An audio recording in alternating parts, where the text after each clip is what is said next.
اب آتا ہے وطر کا طریقہ.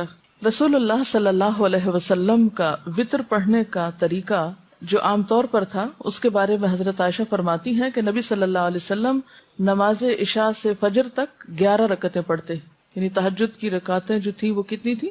11 رکعتیں. ہر 2 رکعتوں پہ سلام پھیرتے اور 1 رکعت وطر پڑھتے، یعنی 10 رکعتیں پڑھنے کے بعد 1 رکعت الگ سے پڑھتے. رسول اللہ صلی اللہ علیہ وسلم نے ہمیں بھی یہی تعلیم دی. چنانچہ ابن عمر سے روایت ہے کہ رسول اللہ صلی اللہ علیہ وسلم نے فرمایا رات کی نماز 2 رکعتیں ہیں. صلاۃ اللیل مثنی، یہ بخاری کی روایت ہے. فاذا خفت الصبح فاوتر بواحدۃ، پھر جب تمہیں صبح ہونے کا خطرہ ہو تو 1 رکعت پڑھ لو، اور یہ تمہاری 1 رکعت نماز کو طاق بنا دے گی، یعنی وطر کر دے گی.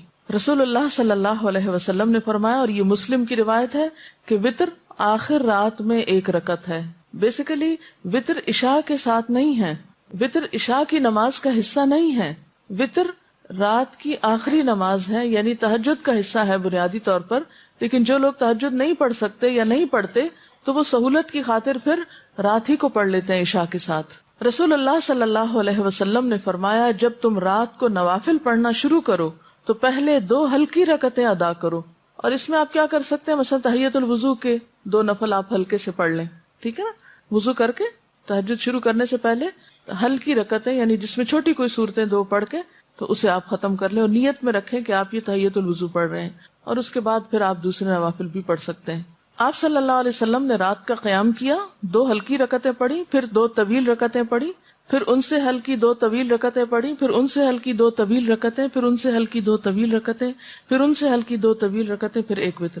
یعنی پہلے 2 ہلکی رکعتیں، پھر اس کے بعد طویل نماز، یعنی 2 لمبی رکعت، پھر اس کے بعد ہر 2 رکعتیں جو تھی وہ پہلے سے کم ہوتے ہوتے پھر 1 وتر پہ آ گئی.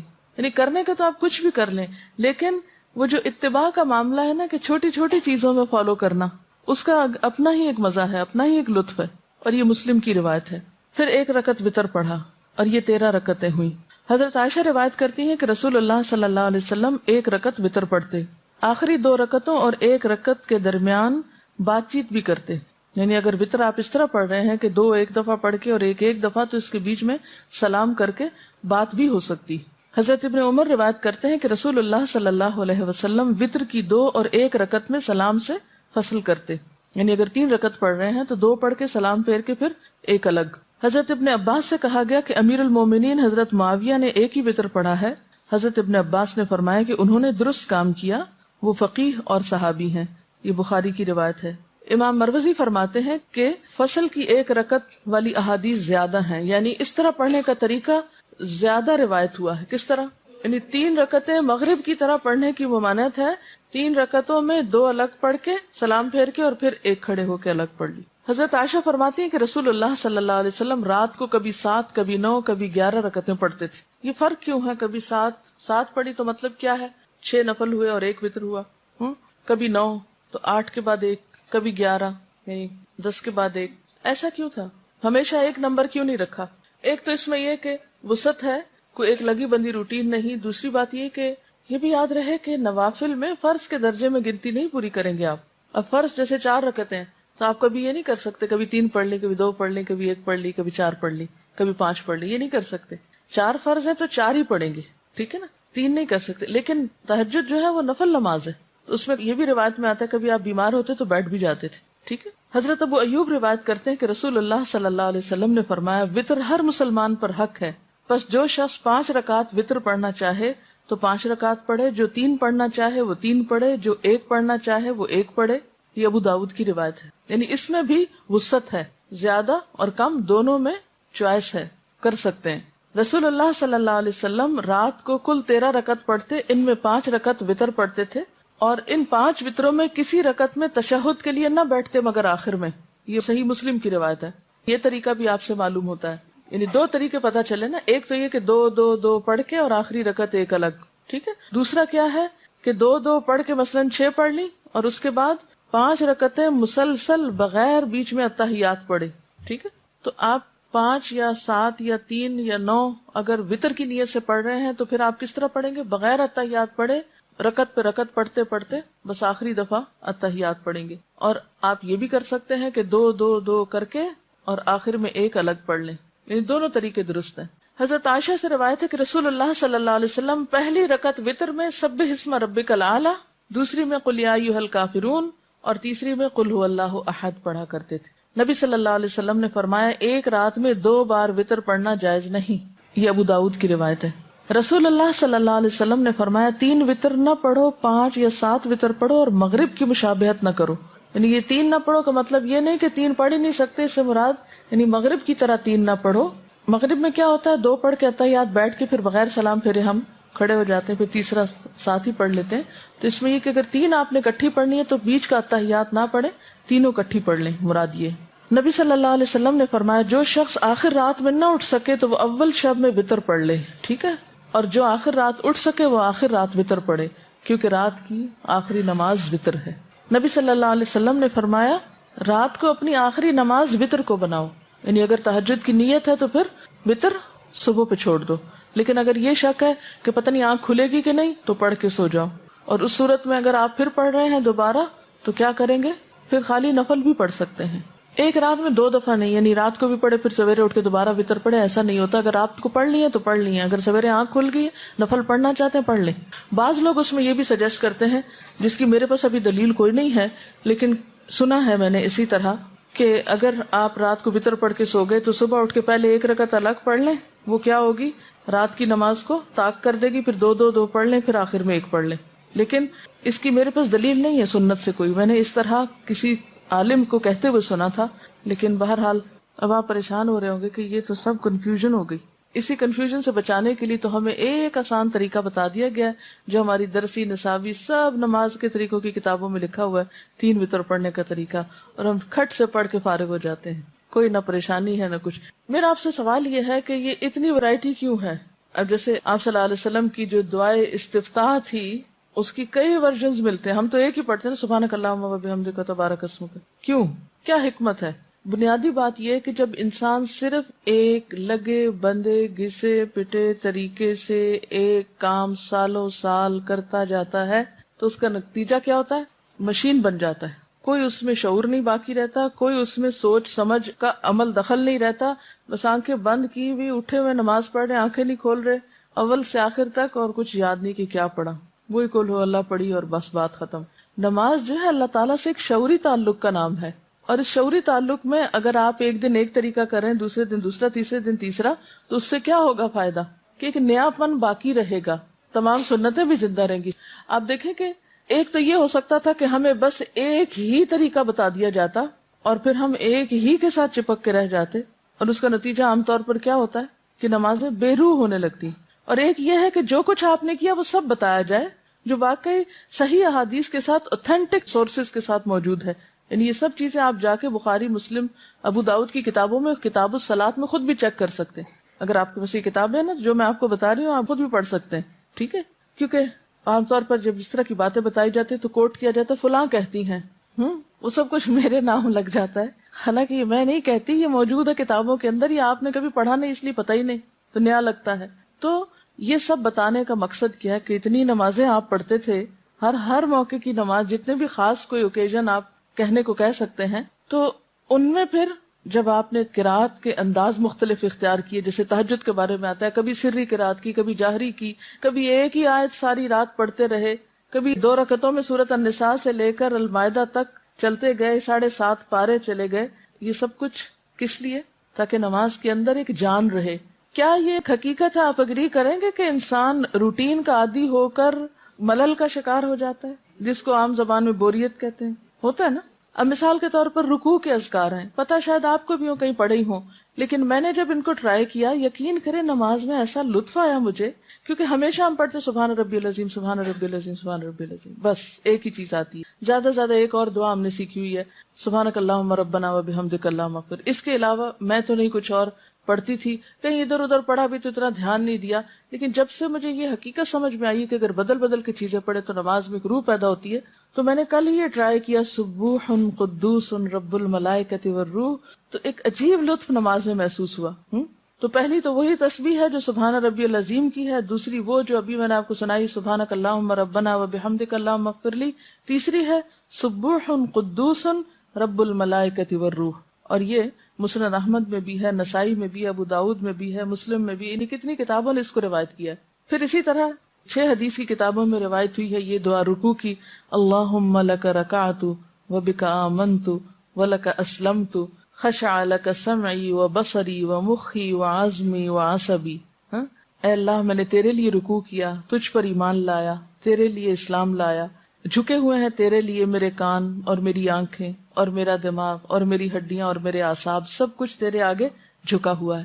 وہ جو 5 منٹ کا رکوع ہے اس میں اگر آپ یہ بار بار تسبیح کریں پھر آپ دیکھیں اپنی کیفیت کہ یا اللہ تیرے آگے جھکا ہوا، میری ہڈیاں بھی جھکی ہوئی ہیں، میرے اعصاب بھی جھکے ہوئے ہیں، میرا سر بھی جھکا ہوا ہے، میری تمام چیزیں تیرے آگے جھکی ہوئی ہیں۔ تو انشاءاللہ نمازوں میں انشاءاللہ یقینی خشوع پیدا ہوگا۔ پھر اسی طرح سبحانک و بحمدک لا الہ الا انت، ایک اور تسبیح یہ ہے سبحانک و بحمدک لا الہ الا انت۔ پھر اسی طرح سبحان ذی الجبروت والملکوت والکبریاء والعظمت، سبحان ذی الجبروت والملکوت والکبریاء والعظمت۔ کوئی مشکل نہیں ہے، اگر یہ آتی ہو، فجر کی نماز میں 1 پڑھ لیجئے، ظہر میں 2، عصر میں 3، مغرب میں 4، عشاء میں 5، تہجد میں 1 اور، تو بدل بدل کے آپ پڑھیں گے تو انشاءاللہ نماز کی جو تاثیر ہے وہ آپ محسوس کریں گے انشاءاللہ تعالی۔ پھر اسی طرح رکوع سے کھڑے ہونے کے اذکار ہیں، سمع اللہ لمن حمدہ، اللہم ربنا لک الحمد ربنا ولک الحمد ربنا لک الحمد ملء السماوات وملء الارض وملء ما بینہما وملء ما شئت من شیء بعد، کیونکہ وہ ایک حدیث میں آپ نے پڑھا تھا نا کہ جتنا طویل آپ نے قیام کیا اتنا ہی آپ نے رکوع کیا، اور جتنا طویل رکوع کیا اتنا ہی کھڑے ہو کے دوبارہ قومہ کیا۔ اب کھڑے ہو کر کتنی دفعہ آپ کہیں گے سمع اللہ لمن حمدہ سمع اللہ لمن حمدہ، اس سے تو بات نہیں بنے گی، لیکن جب آپ ذرا اور بہتر طریقے سے حمد و ثنا کریں گے، ربنا ولک الحمد ملء السماوات وملء الارض وملء ما بینہما من شیء بعد اہل الثناء والمجد احق ما قال العبد وکلنا لک عبد اللہم لا مانع لما آتیت ولا معطی لما منعت ولا راد لما قضیت ولا ينفع ذا الجد منک الجد۔ یہ مسلم میں، نسائی میں اور ابو داؤد میں روایت ہوئی ہے۔ تو حدیث کے خزانوں میں یہ بہت سی چیزیں موجود ہیں، لیکن ہم تک نکل کر آئی نہیں، پھر ہم نے ان سنتوں کو زندہ نہیں کیا، ان کو پڑھا نہیں۔ تو ضرورت ہے کہ تھوڑی تھوڑی بھی کوشش انشاءاللہ آپ کرتے رہیں گے، اسپیشلی ینگ گرلز۔ اب جو چیزیں زندگی میں داخل ہو جائیں گی وہ اگلی زندگی میں سہولت کے ساتھ آپ کر پائیں گے۔ پھر اسی طرح دعائے قنوت کے 2-3 صیغے، پھر اسی طرح سجدے کی دعائیں، سجدے کی دعاؤں میں بھی اسی طرح یہ جو رکوع کے ہیں ان کے علاوہ اللہم انی اعوذ برضاک من سخطک وبمعافاتک من عقوبتک واعوذ بک منک لا احصی ثناء علیک انت کما اثنیت علی نفسک۔ تو یہ سب گر ہیں یا نسخے ہیں اللہ تعالیٰ سے تعلق اور محبت بڑھانے کے۔ پھر اسی طرح ہم جو اتحیات کے بعد جو دعائیں پڑھتے ہیں اس میں بھی رب اجعلنی والی صرف ایک ہی یاد کرتے ہیں، اس میں بھی 2-3 صیغے جو ہیں وہ مسنون کتابوں سے ثابت ہیں۔ پھر اس کے بعد سلام پھیرنے کے بعد جو دعائیں ہیں، اور اسی طرح جو دعائیں استفتاح ہے جو ابھی میں ذکر کر رہی تھی کہ صرف یہی نہیں ہے جو ہم پڑھ لیتے ہیں سبحانک اللہم، بلکہ اس کے علاوہ اللہم باعث بینی، یہ بھی دیکھا گیا جن کو اللہم باعث بینی آتا بس وہ پھر اس پہ اٹک جاتے ہیں، اس سے آگے نہیں۔ اس میں وجہت وجہی للذی فطر السماوات والارض والی دعا بھی ہے۔ پھر اسی طرح بخشش کی دعا اور اللہم رب جبرائیل و میکائیل، یہ تہجد کی نماز میں استفتاح کی دعا۔ میں سوچتی ہوں کہ اگر پڑھتے نہیں بھی ہے تو پتہ تو ہو کہ ایسے ہی دنیا سے چلے جائیں گے کہ اتنی بھی پہچان نہ ہو کہ اللہ کے رسول صلی اللہ علیہ وسلم نے کس کس انداز اور کس کس رنگ میں اپنے رب کو پکارا۔ کتنے بے خبر ہیں آپ اپنے محبوب سے، یعنی نبی صلی اللہ علیہ وسلم سے محبت کا دعویٰ ہمیں سب کو ہے لیکن ان کی پہچان نہیں ہے۔ کیا کرتے تھے وہ؟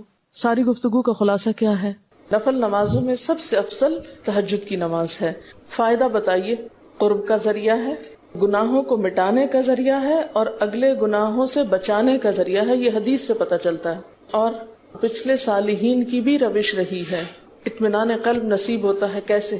شیطان جو انسان کی گدی پر سر پہ 3 گریں لگاتا ہے، یعنی اس کے دماغ کو جکڑتا ہے ایک طرح سے، وہ کھل جاتی ہیں گرہیں جب انسان صبح اللہ کا ذکر کرتا ہے، وضو کرتا ہے، نماز پڑھتا ہے، تو ایک اچھے نفس کے ساتھ اپنے دن کا آغاز کرتا ہے، ورنہ خبیث نفس کے ساتھ اور سست نفسی کے ساتھ انسان دن کا آغاز کرتا ہے۔ رات کا جب 1/3 حصہ باقی رہ جاتا ہے تو اللہ تعالیٰ آسمان دنیا پہ نزول فرماتے ہیں اور پکارتے ہیں اپنے بندوں کو۔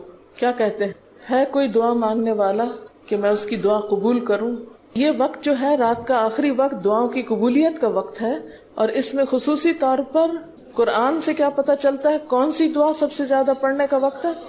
استغفار. دیکھیں استغفار نہیں ہوتا، باب استفعال کے وزن پر ہے استغفار. استغفار یعنی تہجد کی دعاؤں میں خصوصی دعا جو قرآن سے ثابت ہے وہ کیا ہے؟ وہ بالاسحار ہم یستغفرون. اور اس کے علاوہ تہجد شکر گزاری کا ذریعہ ہے.